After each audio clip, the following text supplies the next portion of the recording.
Actually Vijay வந்து இன்னைக்கு வானத்தில் இருக்கிற ஒரு நட்சத்திரம். அந்த நட்சத்திரம் வந்து தோளில் உட்காந்தா வேணான்னு சொல்ல போகிறது யாரும் கிடையாது. விஜய் இவங்க எல்லாருக்கும் கூட்டணிக்கு வரணுன்றது அவங்களுடைய எதிர்பார்ப்பு, ஆசைன்னு கூட சொல்லலாம். ஆனால் விஜய் அவங்க வந்து பர்டிகுலராக குறிப்பிடுறதில்ல. அப்படின்னா நேராக விஜய் பேரை சொல்லியிருக்கலாம், இல்லை அங்கே போயிட்டு இருந்த நெகோசியேஷன் கூட வெளில சொல்லியிருக்கலாம். அவங்க மீன் பண்ணக்கூடியது பாமகவாக இருக்கலாம், தேமுதிகவாக இருக்கலாம், நாம் தமிழராக இருக்கலாம், தாவேக்காவும் இருக்கலாம். ஸோ ஒரு வலுவான கூட்டணி அப்படின்னும் போது திமுகவோட கூட்டணி வந்து ஒரு ஆர்கனைஸ்டு செட்டப்பாக இருக்குது.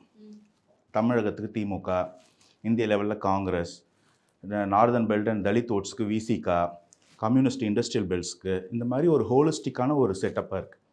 அந்த மாதிரியான ஒரு கவுண்டர் எஃபெக்டிவான ஒரு ஃபார்மிடபிள் அலையன்ஸ் வந்து அதிமுக அமைக்கணும். ஓகே. ஸோ இப்போ திமுக அதிமுக கவுண்டர் பண்ணுவாங்கன்னு வச்சுக்கிட்டிங்கன்னா, காங்கிரஸை பாஜக கவுண்டர் பண்ணணும்னு வச்சுக்கிட்டிங்கன்னா, அந்த ஓட்ஸை அதுக்கு மற்ற இந்த இடத்துல இருக்கக்கூடிய ஈக்குவேஷன் அங்கே ஈக்குவேட் பண்ணுறதுக்கு ஆள் இல்லை. அப்படி எல்லாரும் சேர்ந்தால் தான் அது ஒரு ஃபார்மிடபிள் அலையன்ஸ். ஓகே. அந்த மாதிரி ஒரு அலையன்ஸ் அமையணும் அப்படின்றது அவங்க எதிர்பார்ப்பு. இதில் முக்கியமான தேவை வந்து விஜய்.